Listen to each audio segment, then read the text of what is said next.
रामचरित अति पावन, मधुर सरस अरु अति मन भावन।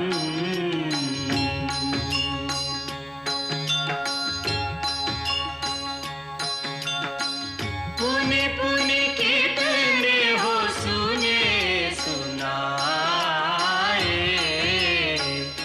ये की प्यास बुझत न बुझाए।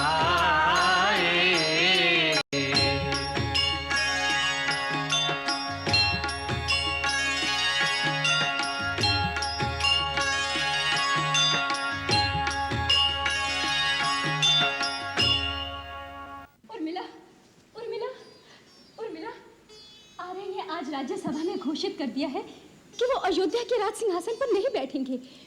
उस पर केवल बड़े भाई का अधिकार है। अपने स्वामी के इस धर्माचरण और उनके त्याग पर आज मेरा मस्तक गर्व से ऊंचा हो गया है। आज मैं तुम्हें अपना मुंह दिखाने योग्य हुई। उर्मिला, इतने दिनों तक इस कलंक का बोझ लिए मैं इसलिए तेरे सामने नहीं आई। सुन, आर्य वन जा रहे हैं। हाँ, बड़े भैया, भाभी और लक्ष्मण भैया को लाने। अच्छा, हाँ, सब जाएंगे? सब जाएंगे तो सभी जाएंगे। सारी प्रजा भी उतावली हो रही है। सभी अपने राजा को मनाकर लौटा लाने के लिए साथ जाना चाहती है। और हाँ, आर्य ने नगर में घोषणा भी करा दी है कि जो जाना चाहे साथ चल सकता है। साथ चल सकता है? हाँ, हम भी? अरे हाँ पगले, हम भी।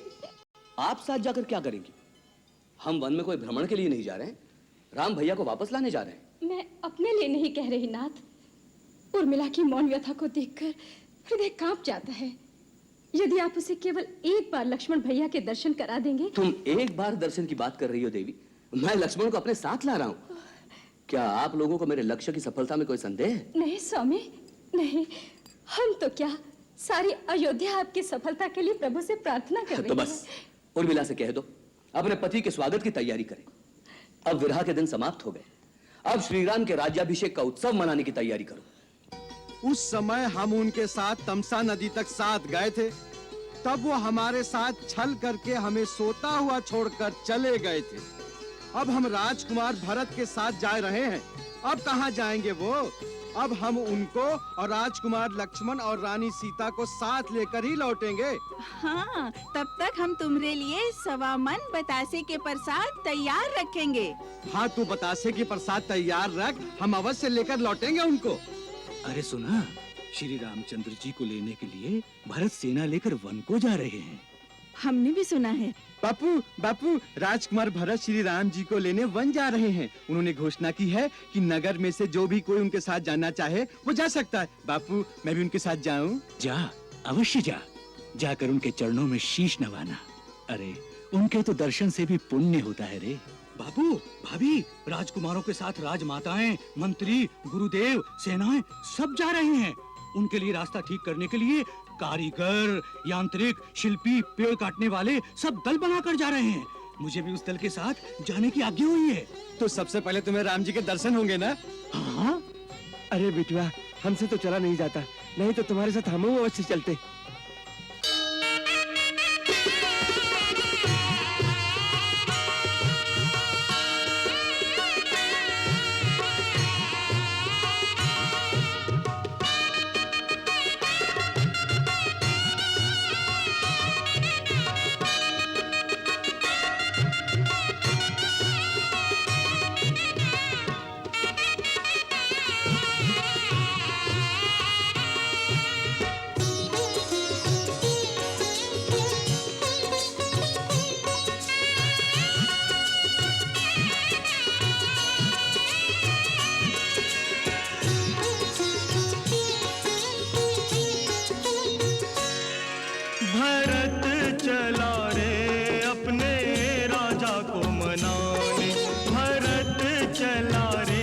अपने राजा को मनाने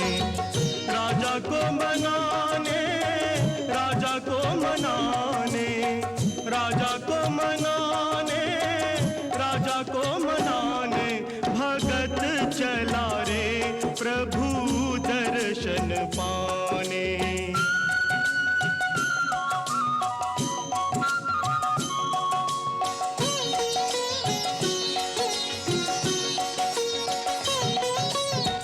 राम दर्श की उर अभिलाषा, बोले नयन प्रेम की भाषा। राम स्वाति जल भरत पपियरा, स्वाति बूंद बिन तृप्त न जियरा। वियोगी चला रे जी की जरन मिटाने।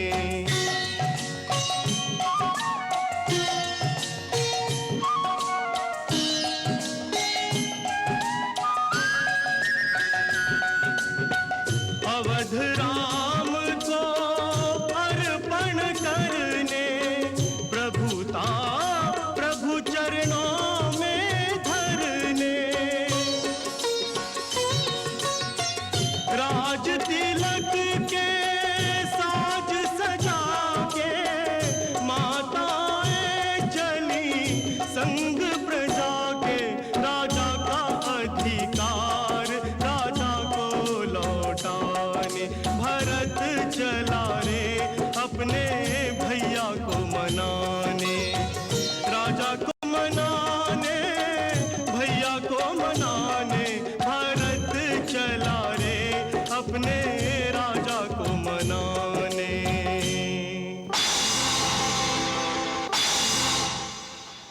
क्या कहे हो? अयोध्या के राजा भरत बहुत बड़ी सेना लेके चले आ रहे हैं। अरे ठीक से पता तो लगाए हो ना? हाँ राजा जी, बहुत बड़ी सेना है। हाथी घोड़ा रथ आगे सूर्य पताका फहरा रहे हैं। भरत वन में सेना लेके कौन विचार से आ रहे हैं? विचार तो साफ है राजन, कहीं के बिटवा है ना, माथा चढ़ाई दी हुई। कहीं राम जी राज का अधिकार न मांगे आ जाएं। इस समय वो अकेले हैं। राम लखन दोनों भाई का जंगल में मार के आपन निष्कंटक राज करेंगे। अरे हमरे होते हुए राम जी की ओर कोई तिरछी नजर से भी देखे तो ओकर आंख निकाल देंगे हम निषाद है निषाद। हाथी घोड़ा पे बैठ के आए वालन को ठठरियो नसीब ना होई। भरत और होकर सेना के लिए श्रृंगेरपुर को हम जमपुर बना देंगे। राजन, उनकर इतनी बड़ी विशाल सेना के आगे हमार मुट्ठी भर योद्धा कहां तक टक्कर ले सकत हूं? अरे चुप कायर कहीं का, ऐसे नहीं जान प्यारी है तो चूड़ी पहन के घर में बैठ जा। अरे सामना नहीं कर सकेंगे तो अपने राम जी के लिए मर मिट तो सकेंगे। हम निषादों की लाश पर ही पैर रखकर भरत गंगा पार करेगा। जाओ बजा दो युद्ध का नगाड़ा।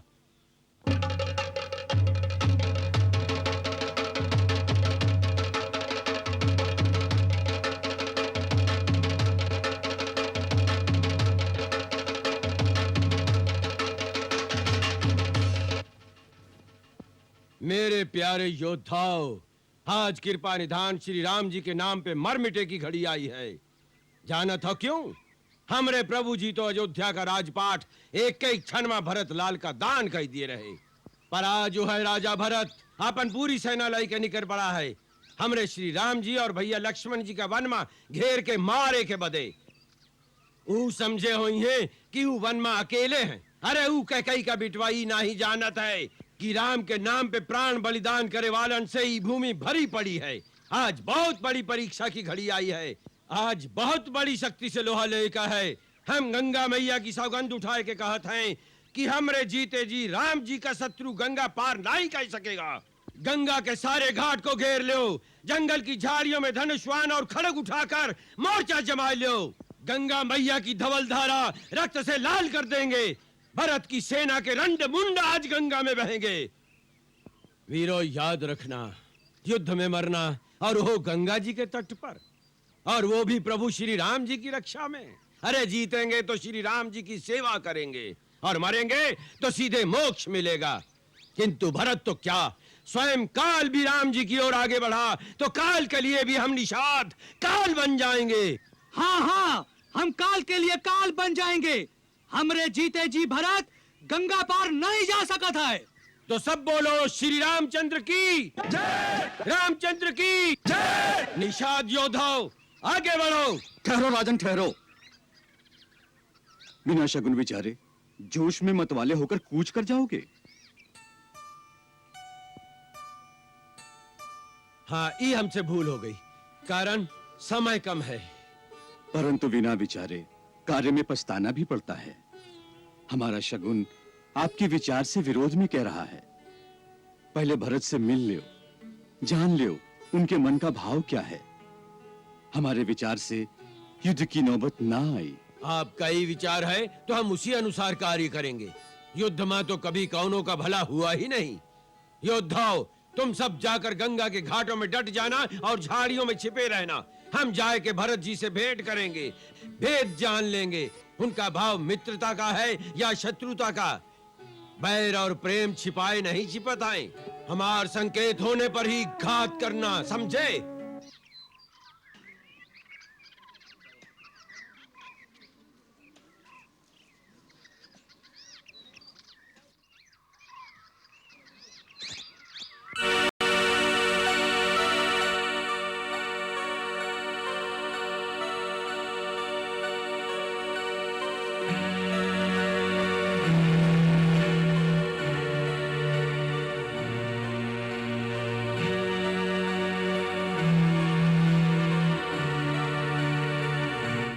सावधान रहना, कहीं राम का मित्र समझकर पीछे से अकस्मात वार न कर दें। आप चिंता जिन करो राजा जी, अगर किसी ने आप पर आंख भी उठाई तो हम वो आंखों निकाल देंगे।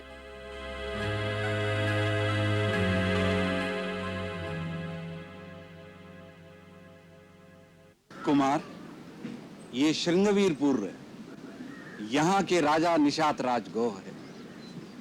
वो श्री राम के परम भक्त, पर श्री राम उन्हें अपना मित्र और सखा मानते। क्या श्री राम उन्हें अपना मित्र मानते हैं?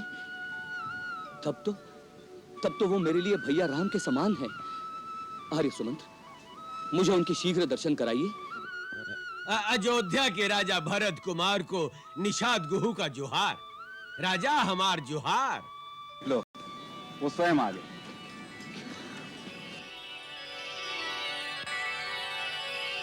जोहार भरत राजा। नहीं निषाद राज, मैं आपकी शरण वंदना करता हूँ। अयोध्या के राजा, आप ही कहा कह रहे हो? भैया आपको हृदय से लगाते हैं, आप मुझे अपने गले से लगा लीजिए। मुझे ऐसा ही लगेगा जैसे मेरे राम भैया ने मुझे स्पर्श किया हो।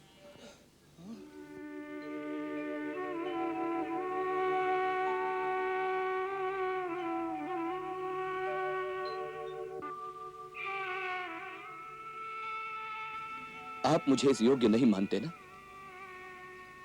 ठीक है, मेरे पापों का यही दंड है। नहीं नहीं भरत भैया, नहीं नहीं मोर भैया, हमसे भूल हो गई। हम तुम्हारा अपराधी हैं भरत भैया। हमारे मन में जाने का विचार उठत रहे तोरे। भरत भैया, हमका क्षमा कर दियो, हम पापी हैं। अरे श्री राम के भाई के लिए हमारे मन में कैसा विचार उठत रहे। हम बहुत बड़े पापी हैं भरत भैया, हमसे पाप हो गया।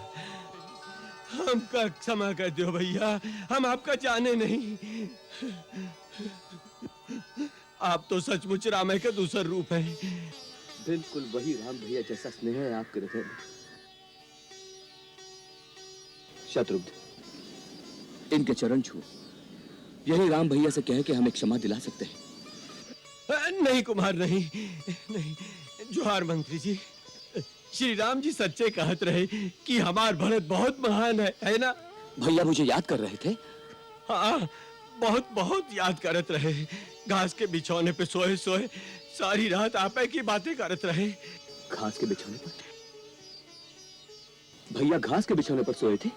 हाँ, वो देखिए, वो जौन वट वृक्ष के नीचे घास का बिछौना है ना, उसी पर भैया राम और मैया सीता पूरी रात सोए रहे।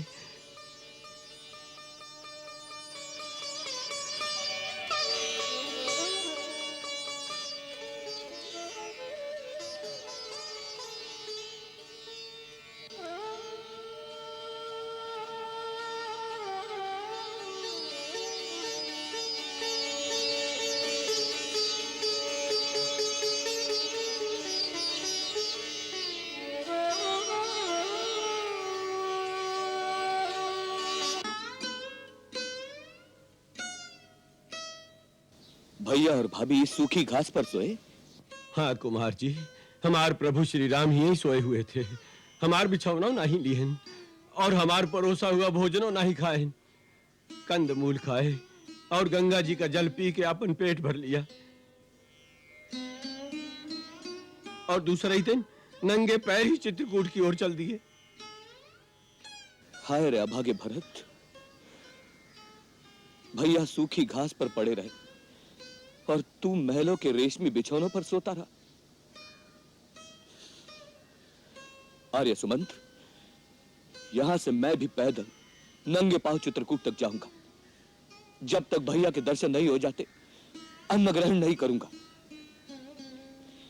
स्वामी कंदमूल खाए और सेवक राजभोग खाए। धिक्कार है ऐसे सेवक पर, धिक्कार है।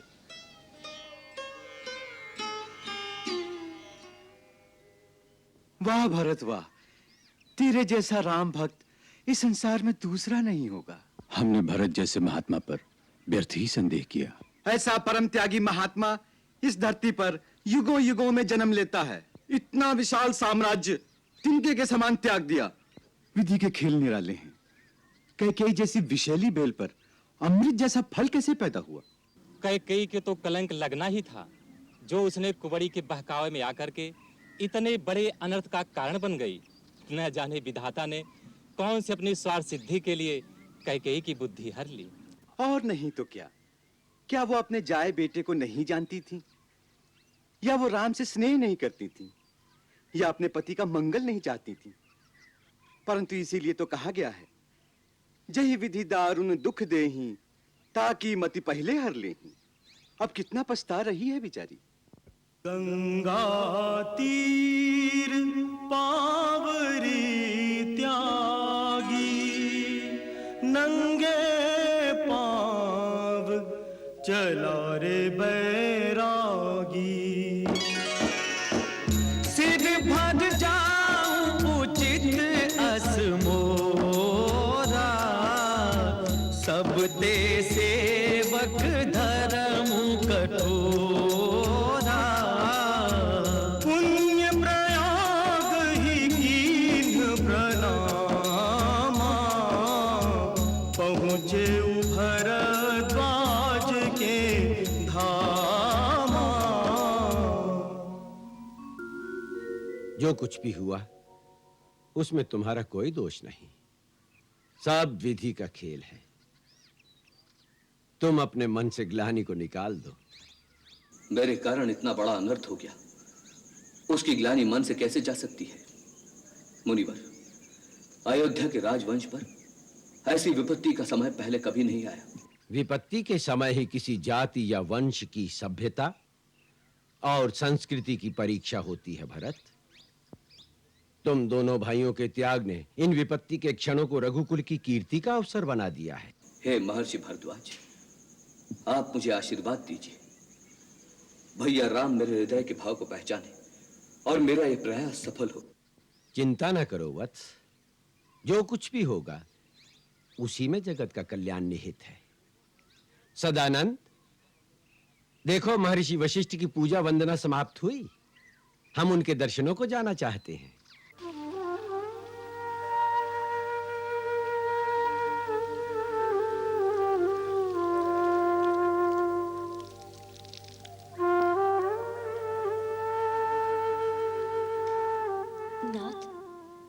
आज मैंने एक बहुत विचित्र सा स्वप्न देखा है।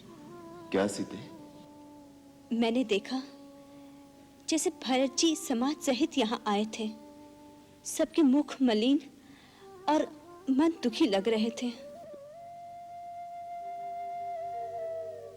यह स्वप्न तो शुभ नहीं दिखाई देता। मुझे भरत की चिंता है, वो हमारे विरह में रोगी भी हो सकता है। भाभी, मैं जंगल से लकड़ी लेकर आता हूँ। लक्ष्मण, शीघ्र वापस आना, हम कुछ चिंतित हैं। सीता ने एक दुःस्वप्न देखा है। कैसा स्वप्न भाभी? यही कि भरत दुखी है। उसे काहे का दुख? उसका तो अब तक राज अभिषेक हो गया होगा, राजा बनकर आनंद से रह रहा होगा। तुम उसे नहीं जानते लक्ष्मण।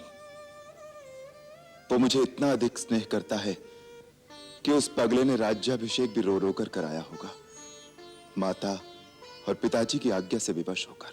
भैया, आप सबको अपने जैसा सीधा और सरल समझते हैं। ये लक्ष्मण बचपन से भरत से लड़ाई करता रहता है। उन दोनों में आपके स्नेह के लिए स्पर्धा है ना?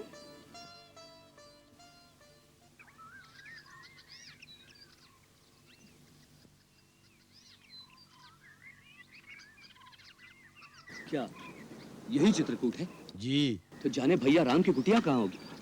आप चिंता मत करें कुमार, हम मनई भेजे, अभिनय पता लगाए कि आ जाए। कुमार कुमार कुमार, मैंने श्री राम की कुटिया ढूंढ ली है।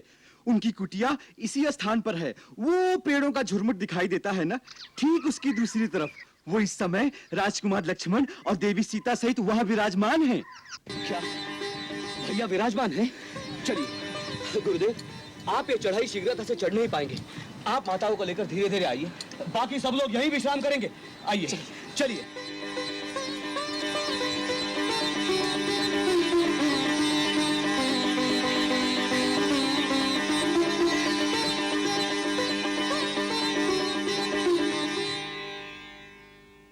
भैया भैया भैया भैया, क्या हुआ लक्ष्मण? आ गया, अपने साथ सेना भी लाया।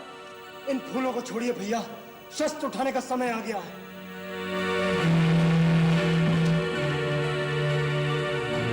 अच्छा हुआ वो खुद चलकर आ गया। आज मैं उसे जीता नहीं छोड़ूंगा। क्या बात है लक्ष्मण, कौन आ गया? आपका चहेता भरत। क्या भरत आया है? कहाँ है? चित्रकूट तक आ गया है। मुझे वन में भील और कौल मित्रों ने आकर कहा, अयोध्या का राजा भरत अपनी चतुरंगी सेना के साथ चित्रकूट आ रहा है। मैंने स्वयं पेड़ पर चढ़कर देखा तो मुझे सच सेना दिखाई दी। अपनी सूर्य पताकाएं लहरा रही थी, साथ में घोड़े और हाथी भी थे। इसका अर्थ है वो अपनी पूरी शक्ति के साथ आक्रमण करने आ रहा है। आक्रमण? किस पर? आप पर। और किस पर? राज्य पाकर उससे राज का मत संभाला नहीं किया। किसी ने बुद्धि दी होगी कि मूर्ख, इस राज पर तो असली अधिकार श्री राम का है, और श्री राम प्रजा को प्यारे भी हैं। एक न एक दिन ये प्रजा तुझसे राज छीनकर श्री राम को दे देगी। बस उसने सोचा होगा इस समय दोनों भाई वन में निस्सहाय अवस्था में अकेले हैं। दोनों को समाप्त कर अपना राज निष्कंटक कर लूं। उसे नहीं पता था कि अभी तक लक्ष्मण जीवित है। क्या अनर्गल बातें कर रहे हो लक्ष्मण? भरत की बुद्धि ऐसी कुटिल कभी नहीं हो सकती। क्यों?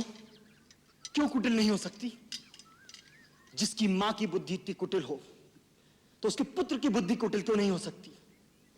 यदि उसके हृदय में कपट नहीं होता तो अपने साथ हाथी, घोड़े और सेना लेकर नहीं चलता। भैया, भरत आपकी दृष्टि में एक साधु पुरुष हो सकता है, लेकिन राजमत पाने के बाद राज का मत किसी से सहा नहीं जाता। अरे मानव तो क्या, इंद्र जैसे देवता भी राजमत के नशे में चूर होकर उचित और अनुचित भूल जाते हैं। आज राज शक्ति के नशे ने भरत को अंधा कर दिया है। वो आपको निस्सहाय और बेसहारा समझकर आपकी हत्या करने आ रहा है। नहीं लक्ष्मण, नहीं।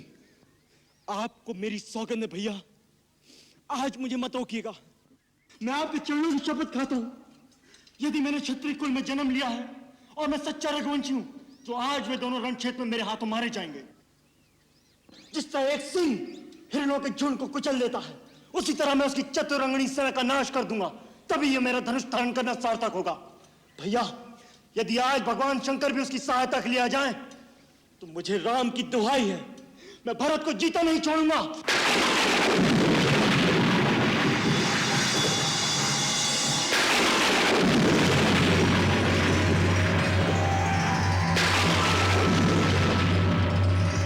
सावधान लक्ष्मण, सावधान। तात प्रताप प्रभाव तुम्हारा, को कह सके को जान निहारा। तुमने भरत को मारने की जो प्रतिज्ञा की है, उसे तुम निश्चय ही पूरा कर सकते हो, किंतु वेदों और विद्वानों का कहना है कि मनुष्य को कोई भी ऐसा कठोर कर्म करने से पहले उसके उचित या अनुचित होने पर विचार अवश्य कर लेना चाहिए। कोई बड़ा और महत्वपूर्ण कार्य बिना सोचे समझे अकस्मात नहीं कर देना चाहिए, जिससे पीछे पछताना पड़े। इसलिए उचित अथवा अनुचित की बात सोचकर और इसका परिणाम क्या हो सकता है, इसका विचार करके ही युद्ध के लिए धनुष उठाओ, क्योंकि युद्ध में सर्वदा हानि अधिक होती है, लाभ कम होता है।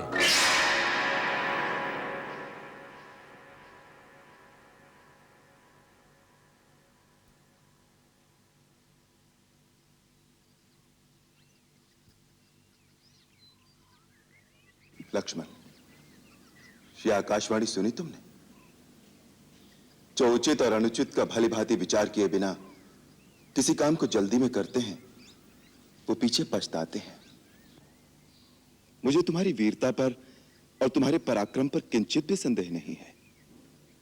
तुम क्रोध के आवेश में भरत को अवश्य मार सकते हो, परंतु जब तुम्हें पता लगेगा कि भरत पर तुम्हारा संदेह मिथ्या था, तो क्या फिर उसे जीवित भी कर सकोगे?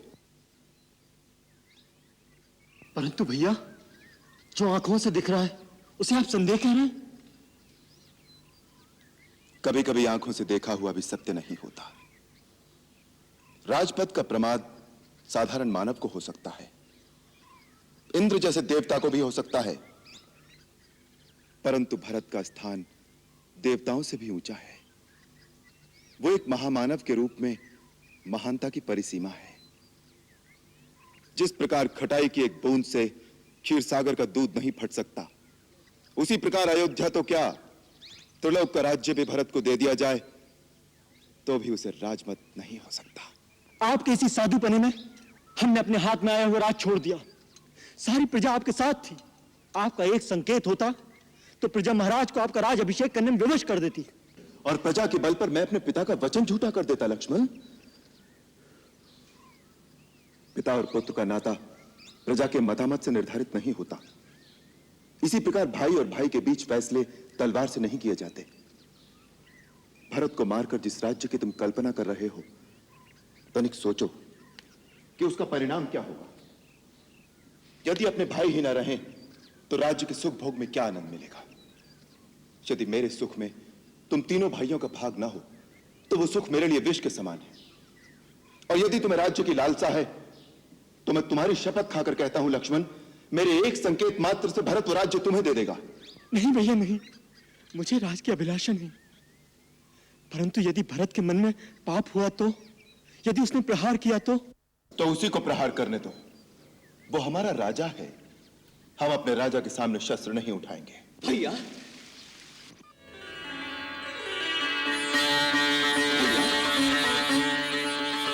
भैया, भैया मैं आपकी शरण में आ गया हूं। भैया आपकी शरण में आ गया हूं।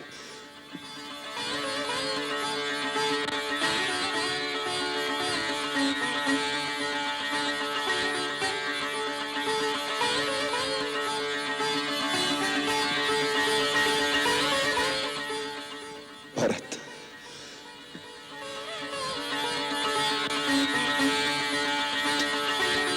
भरत,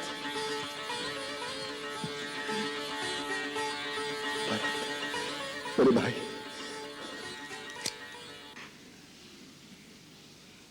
नहीं भैया, जिस पापी के कारण आपकी यह दशा हुई है उसे भाई मत कहिए। मैं अब इसका अधिकारी नहीं।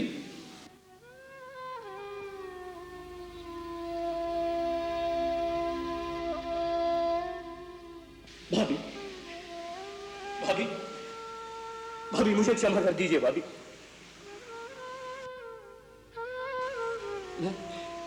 मैं एक निर्लज की भांति आपके सामने आ गया हूं।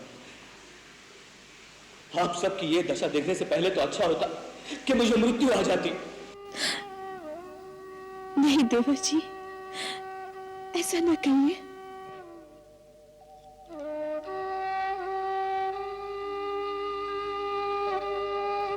प्रणाम भैया, प्रणाम। नहीं लक्ष्मण, मैं इस योग्य नहीं कि तुम मुझे प्रणाम करो। मेरे मन में पाप नहीं, मैं स्वयं मूर्तिमान पाप हूं, जिसके कारण भैया, भाभी और तुम्हारी ये दशा हुई है। ऐसे पापी को प्रणाम मत करो। मुझे माफ कर दो भैया, मुझे माफ कर दो। मेरे मन में आपके लिए दोष आ गया था और मैंने आपके ऊपर धनुष उठाया। तो वो बाण चलाया क्यों नहीं पगले? वो बाण चला देते तो मेरा बहुत बड़ा उपकार करते। फिर मैं भैया के सामने अपना एक कलंकित मुंह लेकर तो नहीं खड़ा होता। मेरी कुलघातिनी माता के पापों का मुझे यही दंड मिलना चाहिए। भरत, माता के लिए ऐसे अपशब्द कहना पाप है। तुम तो धर्म के अवतार हो। मेरी कैकई माता के लिए मैं तुमसे ऐसे शब्दों की अपेक्षा नहीं करता। भैया, इस परिस्थिति में मेरी बुद्धि मारी गई है। मेरे सब दोष क्षमा कर दो। मैं अपने पापों का प्रायश्चित करने ही तो आपकी शरण में आया हूं। धीरज से काम लो भरत। भैया,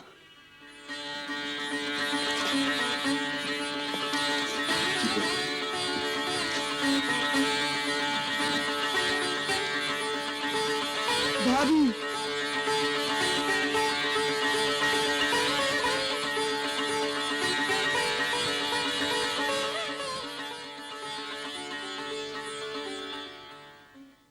मंगल भवन अमंगल हारी, प्रभु सुदशरथ अजिर बिहारी।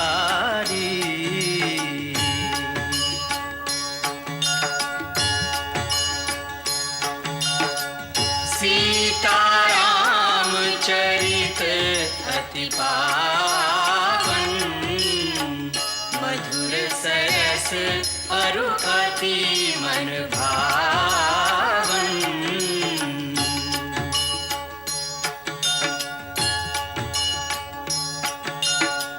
पुनि पुनि कितने हो सुने सुनाए, हिय की प्यास बुझत न बुझाए।